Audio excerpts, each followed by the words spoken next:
इस्लामाबाद में गैर मुल्की जालसाजों के खिलाफ कार्रवाई के लिए साइबर क्राइम तहकीकात का दायरा कार बढ़ा दिया गया। इब्तदाई तहकीकात में पाकिस्तान से बैठकर दुनिया भर में मुबैना ऑनलाइन स्कैम्स चलाने के शवाहिद सामने आए हैं।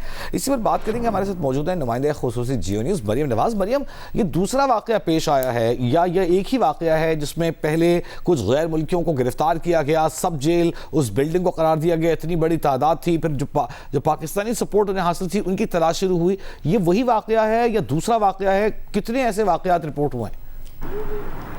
जी, ये दूसरा वाकया है, लेकिन बेसिकली जो इसके पीछे नेटवर्क है वो कहीं ना कहीं उसके ताने बाने एक ही तरफ को जा रहे हैं और अभी इस पर इन्वेस्टिगेशन चल रही है।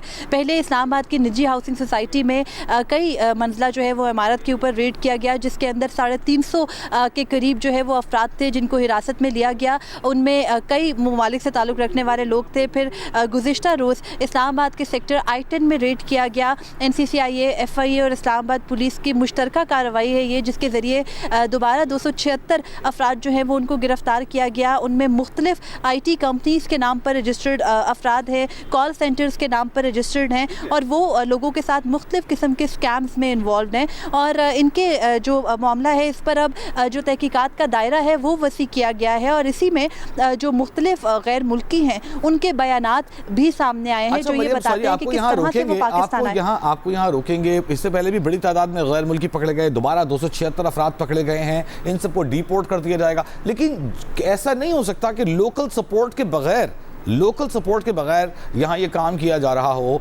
इस्लामाबाद में वफाकी दारुल-हुकूमत में ऐन हुकूमत की नाक के नीचे, FIA की नाक के नीचे, NCCIA के नाक के नीचे कोई ताकतवर लोग होंगे, तो क्या सिर्फ नज़ला गैर मुल्कियों पर गिरेगा या उन बासर अफराद तक भी पहुँचा जाएगा?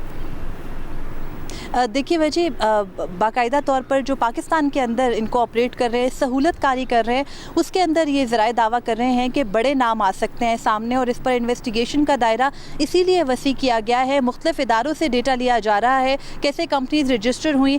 उसके अलावा जो पाकिस्तान में वीज़ा इशूइंग की बात है, इतने सारी बड़ी तादाद में लोगों को वीज़ाज़ इशू किए गए, कुछ वर्क वीज़ाज़ हैं, कुछ विज़िट वीज़ाज़ हैं, उनमें कुछ जो है वो पासपोर्ट से एंड इमिग्रेशन के कुछ जो एहलकार हैं 3, उनको भी अरेस्ट किया गया है, उनसे भी इन्वेस्टिगेशन हो रही है। तो बहुत मैसिव लेवल पर ये है और इस मैसिव लेवल पर ही होने की वजह से अभी जो है वो किसी भी शख्सियत का नाम नहीं लिया जा रहा। कुछ के खिलाफ जो है वो सबूत इकट्ठे किए गए हैं, उनके बाकायदा बयानात रिकॉर्ड कर लिए गए हैं, उनसे मिलने वाले जो सबूत हैं उनके हवाले से कि कैसे इतनी बड़ी तादाद में लोगों को यहाँ लाया गया, फिर कंपनीज कैसे रजिस्टर्ड हो गई, क्योंकि कंपनीज के बाकायदा शेयर होता है रजिस्ट्रेशन के साथ। तो उस सब पर भी इन्वेस्टिगेशन अभी जारी है।